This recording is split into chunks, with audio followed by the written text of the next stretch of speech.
Well, hello. We are in my happy place, which is in the vegetable gardens at my house. So it is early spring and I am starting to plant all the seedlings I started, which if you've watched those videos, you started seedlings with me. You see how they've grown, how they've gotten big, and now I have hardened them off outside. So I transitioned them outdoors for about 1 to 2 weeks for a few hours at a time, slowly increasing that time. And now they're ready to be outside. So here in Iowa, yeah, it could still get too cold for them to maybe be in the garden. So we're gonna talk about that at the end. But first, let's get started with some planting. So I've already planted quite a few seedlings. And what you can see is I have long beds in my garden. These are 24 foot long. And I want them to have straight rows if I can. So I do run a line across my 2 main rows just to make sure that I can actually have somewhat straight rows, because that just helps with spacing. It helps things fit easier to make sure you have them in line. And let's be honest, yeah, it looks better, and that's important too, because gardening should be beautiful as well as fun. So when we're planting seedlings, what I always make sure to do is I top my beds each year with a fresh layer of compost, a good organic compost. I make my own, and yes, I will be doing a video on that at some point. But why that's important is with a raised bed, we are never tilling the soil completely and bringing up lots of soil from underneath. Because when you till your soil, you bring up those weed seeds, you break up the microorganisms that are living in your soil that make it healthy. So we don't do that. So now what we're gonna do is we're gonna start by digging our hole. And with seedlings, you wanna make sure to have them deep enough that it really supports them and helps their roots go down deep. As you can see with a raised bed, the soil, you really don't need a trowel, but I do it just to make it look right. So I'm gonna start with my Savoy cabbage. I love Savoy. It has that beautiful kind of crinkly leaf. How you know when a seedling is ready to plant, look at those roots that are encircling. That is super important to know that this seedling is ready. So if you start your own, when you see this, if you're not ready to plant them outside, it might be a good idea to actually size them up, plant them in a slightly bigger pot indoors just to give them a little bit more room. But since they have so many roots, what I'm gonna do is just slightly at the bottom, they're very tender, I'm just gonna break up a little bit of that, because what that is gonna do is not hurt the plant. It's gonna actually stimulate more root growth. So I'm making sure, you can see here how there's a little bit of space where it kind of got a little spindly. I don't like that. That's gonna make it flop over and it could break off. Instead, I wanna make sure to plant it at a depth that is gonna be well supported by the soil around it, and it's gonna actually keep it strong and sturdy. Look at how beautiful that seedling is. This is extremely important. And so now we're going to keep planting our rows and we're gonna break them up little bits on the way. So I'm starting with my Savoy and then we'll move on to some others. Then we'll talk about protection.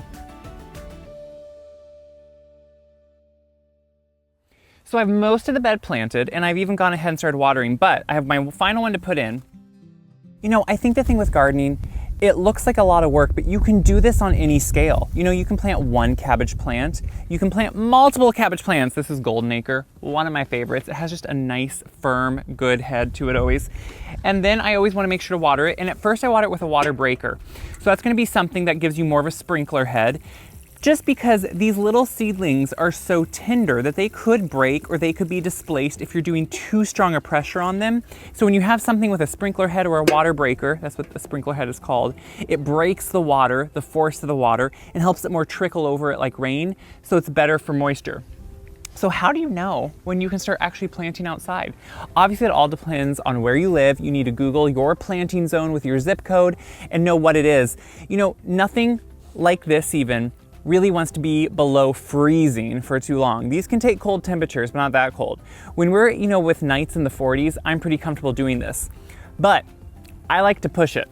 So growing up, my mom would always put things in March, early April, and we'd have to create mini greenhouses. And to do that, we would use vinegar jugs or any type of jug like this, cut the bottom off, keep the hole open on top, and we'd press it down around it, and it created a mini greenhouse, and it was able to withstand some of those cooler temperatures dipping down close to 32, that freezing mark degrees Fahrenheit. But now you can also buy a lot of easier ones, which are just a little bit nicer ones that they're literally mini greenhouses. And so these you can use in the same way. They come and you can put them right over it. Look at that nice little greenhouse it creates. It's gonna create moisture in there. It's gonna keep it in there. It comes with little stakes even that you can use. You can find these at garden supply stores, at your local nurseries. They're really just some type of cloche that's really gonna help. This one even actually has vent holes, so if it gets getting really cold, you can close them off or keep them open. it all depends on what you're gonna find. Just, search what your local garden center has. I always say go to your garden center because guess what? Usually gardeners work there who know the area and love it. So that's a way to that I use to always put things out a lot earlier. It's something I do.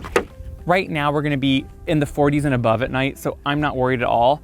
So I'll probably keep these like this for quite a while. This also is a good way when you have seedlings to keep them away from animals. If you have cats that like to get in your beds or other little rodents, this is gonna kind of deter them away to be able to get that seedling until it gets to a bigger size.